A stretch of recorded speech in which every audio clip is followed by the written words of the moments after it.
Tudo bem aí, pessoal do Megaluno, estudando para a gente passar aí nos vestibulares, né? Aliás, nos melhores vestibulares. Como você já está acostumado, a gente vai ver mais um tópico aqui, logo abaixo, você tem exercícios, aí você resolve os exercícios e dá uma olhada lá nos meus comentários, tá bom? Qual é o assunto hoje? Hoje a gente vai dar uma olhada aqui em filosofia, na consciência mítica, ou seja, como que o pensamento do homem era no momento primitivo, né, nas sociedades mais primitivas. Então, dentro desse assunto aqui, a gente começa analisando aqui uma figura, né, que é um mito sobre Ícaro, que é a figura do Peter Paul Rubens. E esse mito aqui dizia uma historinha bem fácil, né, de compreender. Dédalo, pai de Ícaro, e Ícaro teriam então ajudado Teseu a encontrar o Minotauro dentro do labirinto, e Teseu matou o Minotauro, e como castigo então Dédalo e Ícaro ficaram presos no labirinto de Creta. Acontece que Dédalo, uma pessoa extremamente inteligente, inventou um sistema para eles fugirem, para eles saírem do labirinto, e que seria voando. Ele criou asas e colou essas asas nos seus ombros com cera. Antes de sair do labirinto, qual foi a instrução do Dédalo? Que eles não poderiam voar nem muito baixo, nem muito alto, porque isso seria perigoso. No entanto, quando começaram a voar, Ícaro, o orgulhoso, quis mostrar suas habilidades e voou extremamente alto e se aproximou do Sol. Ao se aproximar do Sol, a cera derreteu e Ícaro caiu no mar. Quando cai no mar, então dá origem ao que hoje existe, que é o mar de Icário. Então veja que nós temos aí uma passagem, um mito, e dentro desse mito nós temos vamos dizer assim, um nome que ficou para a humanidade hoje em dia. Muitos nomes que nós temos vêm dos mitos. Inclusive os mitos não são apenas mitos gregos, né? A gente tem que saber isso. Nós não temos apenas os mitos gregos, nós temos mitos de sociedades indígenas, de sociedades africanas primitivas, ou seja, no Oriente tivemos muitos mitos, e eles fazem parte hoje do nosso dia a dia, das nossas crenças, da nossa vida, tá bom? Então não podemos simplesmente achar que só existem os mitos grego, da sociedade, da civilização grega. Vamos dar uma analisada então de como surge isso na prova, no vestibular e no Enem, que é o mais importante para a gente. Então, o que havia antes da filosofia? Hoje nós temos principalmente dois tipos de pensamento, aliás, são três tipos de pensamento que fazem muito parte do nosso dia a dia. O pensamento que é o senso comum, que é aquilo que nós achamos, o que nós pensamos, o que nós reproduzimos, é o famoso pensamento popular, né? Nós temos o pensamento científico, que a gente vai falar dele numa aula à parte, que é já um pensamento mais sistêmico, elaborado, inclusive também sistemático, mais racional. E nós temos também o pensamento filosófico, né? Então são pensamentos que a gente vai ver numa próxima aula de forma detalhada. Mas vejam o seguinte: antes de tudo, antes de surgir a filosofia, antes de nós pensarmos o que é a razão ou partirmos da razão, o que existia? O que existia era justamente o mito, eram as narrativas, as histórias, as fábulas, as crenças. Bem? Então o homem sempre teve a necessidade de conhecer, sempre.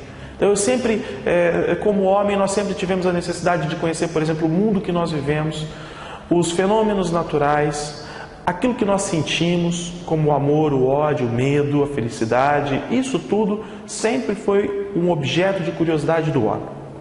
E aí, onde estão as respostas?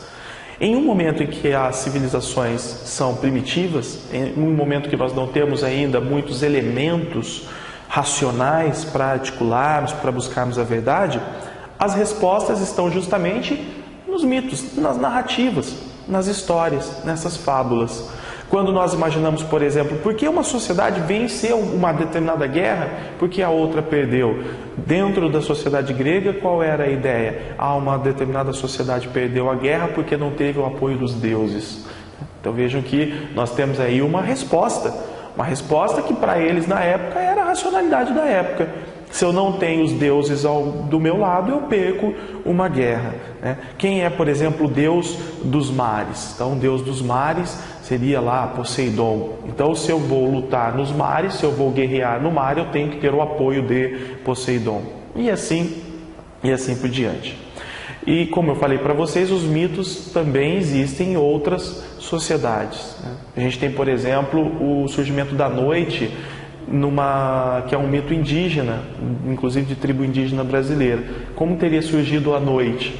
Então os índios contam uma história de que a comunidade estaria cansada do dia, só ver sol, sol, sol, o dia, tudo sempre claro, né? Então eles estão cansados e eles vão consultar a grande cobra, e essa cobra, que é vista como um deus, é visto como uma autoridade, vamos dizer assim, para esses índios, né? Uma espécie de deus. Essa grande cobra, ela vai dizer o seguinte, que é possível sim que surja à noite, mas eles teriam que seguir suas orientações. Então a cobra grande vai dizer assim: olha, vocês, para que surja à noite, eu quero em contrapartida o veneno dos pequenos animais que existem na floresta. Então eu quero o veneno da aranha, do escorpião, dentre outros. E ela deu um coco para que os índios levassem embora e recomendou, falou: olha, não abram esse coco antes de vocês chegarem na tribo de vocês, não abram. No entanto, naquele caminho e tudo mais, os índios andando, indo rumo à sua tribo, estavam com o coco na mão, alguns barulhos dentro do coco, eles ficavam um pouco curiosos e tudo mais, até que em um determinado momento, extremamente curiosos, abriram o coco, e do coco surgiu a noite. Tudo se escureceu rapidamente, os índios ficaram totalmente perdidos, e perdidos, sem saber onde estavam pisando, começaram então a pisar naqueles animais peçonhentos que existiam, naqueles animais perigosos, venenosos que existiam na floresta, e muitos índios morreram nesse episódio. Então surgiu a ideia de que quando nós andamos pela floresta à noite, nós temos que andar com bastante cuidado, não é? Vejam que aí nós temos um mito indígena, que seria o mito do surgimento da noite. Então, como esse, nós temos muitos outros mitos, né? Muitos outros que explicam cultura, crença, hábitos, dentre outros. Bem, então nós sabemos que o mito existe antes da filosofia e ele representa uma narrativa, uma história. Essa história é uma verdade ou é uma mentira? Então, outro ponto importante para o nosso vestibular, para a nossa prova. Mito, gente, não é mentira. Tá? Eu não posso dizer que o mito seja uma mentira. O mito, na verdade, é a raiz do nosso pensamento. Tudo surge do mito. A nossa racionalidade passou por vários estágios, e o primeiro estágio é o mito. Um outro detalhe, e que prova que o mito não é uma mentira, é que nós muitas vezes baseamos nossas atitudes nos mitos. E as atitudes que nós realizamos são atitudes verdadeiras, são fatos concretos da vida. Quando nós analisamos, por exemplo, o que eu penso sobre o amor, o que eu penso sobre o ódio, o que eu penso sobre a verdade, são, na verdade, pensamentos que me movem no dia a dia e que são fatos concretos da realidade. Então, o mito em nenhum momento é uma mentira. Agora, eu posso dizer que o mito, em determinados momentos, é um pensamento superado. É uma consciência que me leva a uma crença superada, mas que move os homens e que faz parte da cultura do ser humano. Tá? Então o mito não é uma mentira. Até porque, nesse momento em que as pessoas contavam narrativas, histórias, a ideia não era mentir, a ideia era representar uma verdade. Então sempre estavam buscando a verdade. Se eu dissesse, por exemplo, que os deuses apoiariam determinado povo em uma guerra, eu não estava mentindo, eu estava acreditando que aquela seria uma verdade. Então em nenhum momento o mito é uma verdade. Nós podemos dizer sim que conforme a racionalidade humana evoluiu, nós superamos esse estágio de pensamento. E um outro detalhe, o mito ainda existe. Ainda vivemos muitos mitos na nossa sociedade contemporânea. Um outro ponto importante é que um dos componentes do mito é o mistério. Então veja que nós acreditamos muitas vezes em uma determinada história que parece ser um mito. Se eu perguntar, por exemplo, para alguém: você passa por baixo de uma escada? A pessoa vai falar: não, óbvio que não.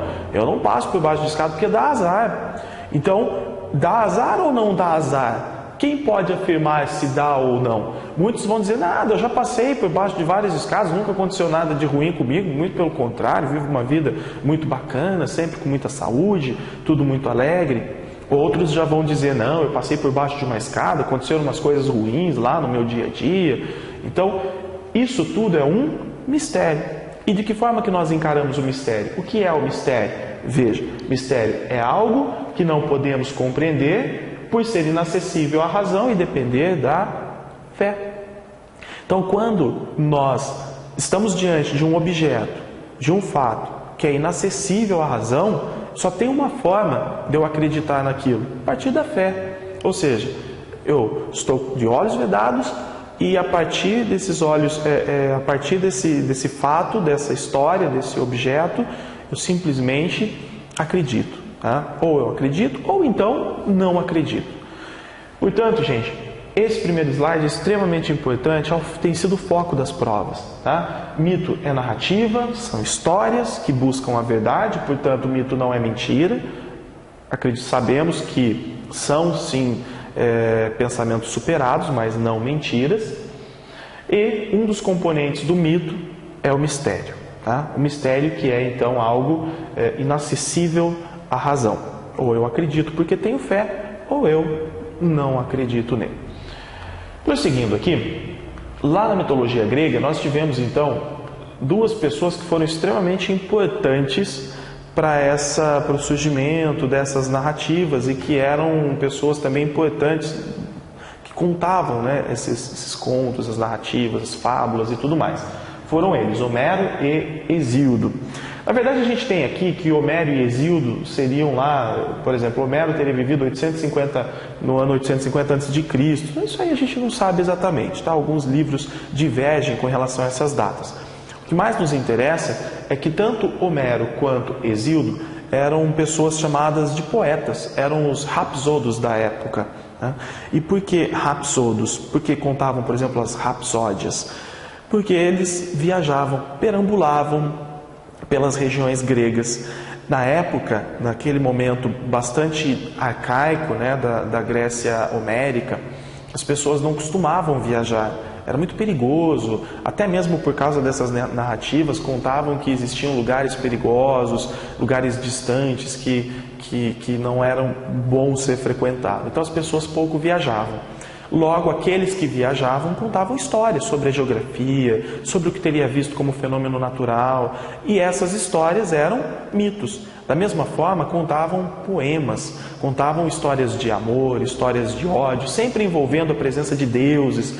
E os dois grandes nomes dessas histórias, que inclusive acabavam chamando a atenção da população, chamava a atenção, fazia com que a população acreditasse nessas histórias, os dois grandes nomes foram então Homero e Hesíodo. Homero escreveu Ilíada e Odisseia. Ilíada fala da guerra de Troia e a Odisseia fala do retorno de Ulisses da guerra, quando ele volta, né, para sua amada, para Penélope.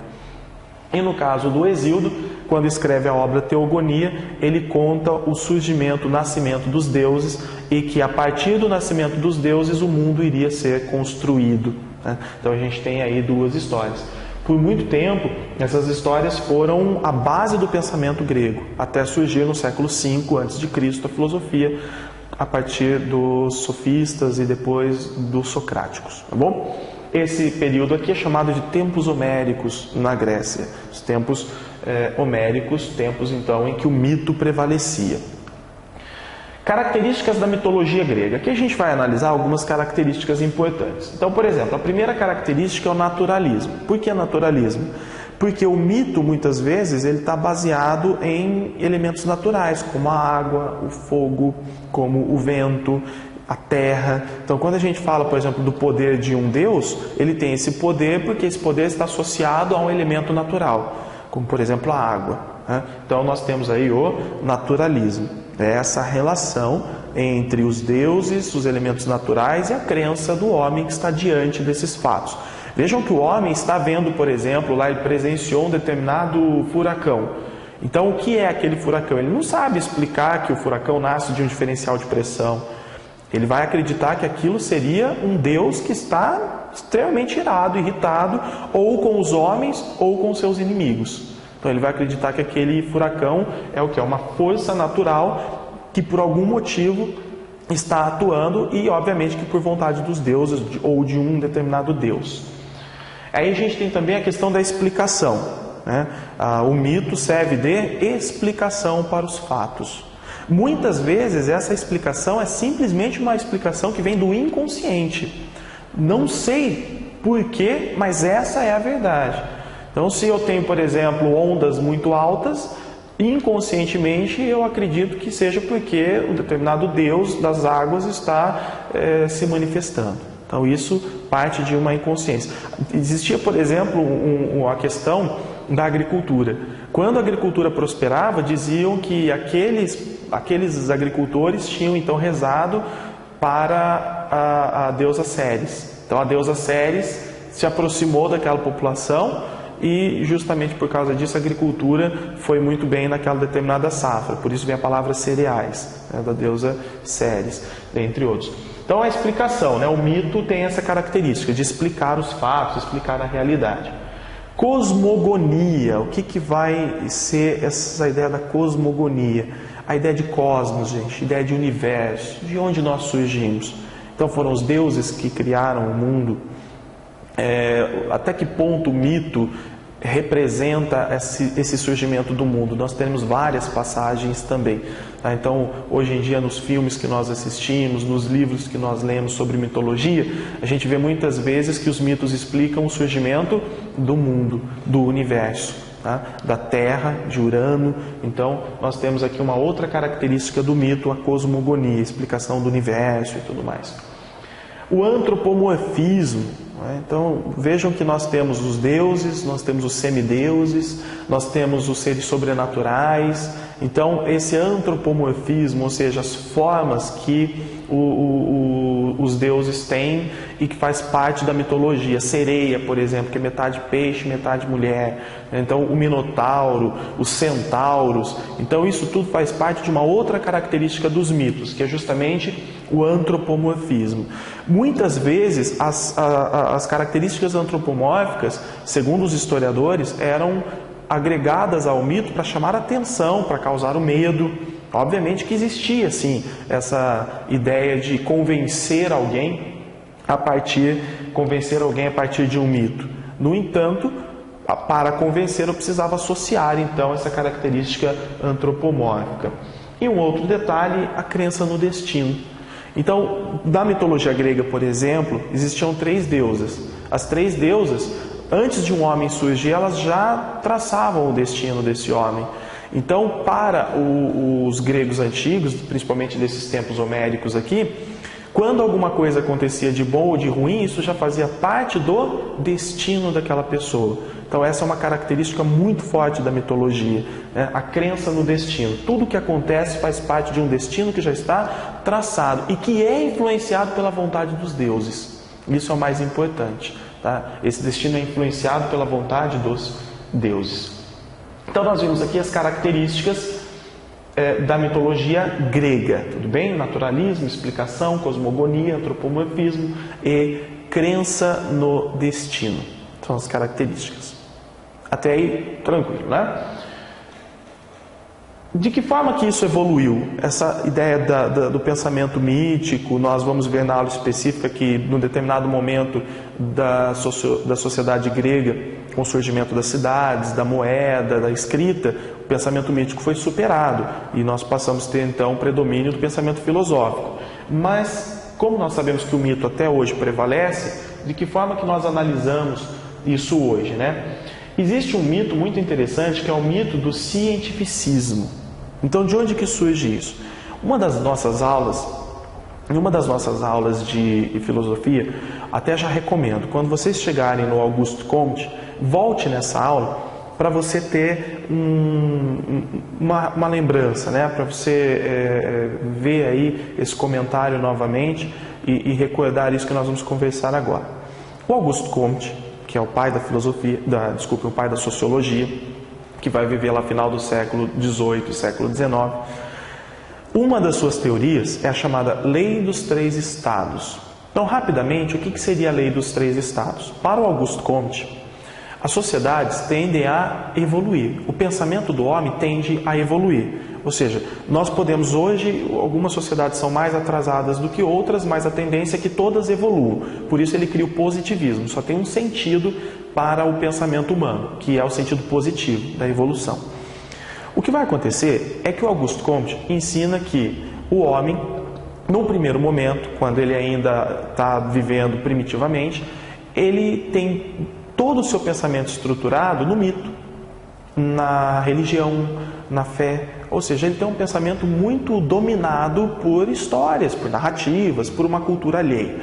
E esse pensamento tende a ser superado. Ele é superado depois por um pensamento mais metafísico, por um estado mais abstrato, mais metafísico, até que o homem atinja a consciência da razão, o homem atinge o pensamento científico. Quando o homem atinge o pensamento científico, ele tem agora domínio sobre as transformações naturais. O homem sabe explicar agora por que as coisas acontecem, como as coisas acontecem, e a partir desse conhecimento, ele consegue inclusive coordenar a vida social, ele consegue ordenar a vida social, ele consegue evoluir.